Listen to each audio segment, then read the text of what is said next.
Faut-il être parlementaire pour être nommé Premier ministre? C'est en tout cas ce qu'affirment certaines personnalités politiques. Vous avez du mal à vous y retrouver?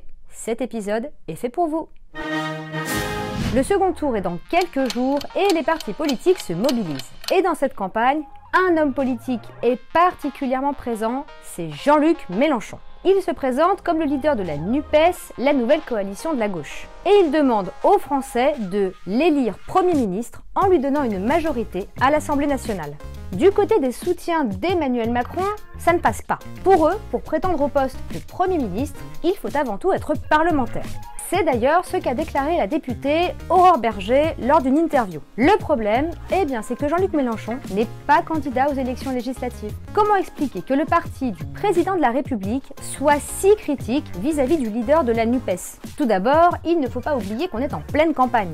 Tous les partis politiques cherchent à se mettre en avant et aussi à décrédibiliser leurs adversaires. Ça, c'est normal, c'est comme ça que fonctionne la politique. Et puis, il y a autre chose.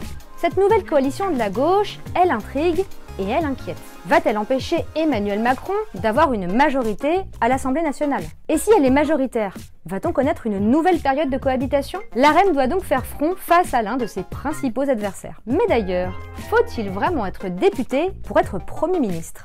Eh bien non, pas du tout. D'abord, contrairement à ce qu'affirment certains politiques, le Parlement n'a pas les pleins pouvoirs, même si le chef du gouvernement est responsable devant l'Assemblée nationale. Sur ce point, la Constitution de 1958 est très claire. Le Premier ministre est nommé par le président de la République et n'a pas besoin d'un vote de l'Assemblée pour l'investir.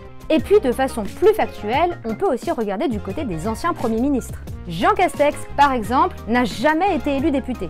Et Elisabeth Borne, la nouvelle première ministre, n'a elle non plus jamais été élue à l'Assemblée avant d'être nommée. En revanche, petite précision, elle est candidate dans le Calvados pour ce scrutin. Méfiez-vous donc des nombreuses déclarations qui circulent durant les campagnes politiques.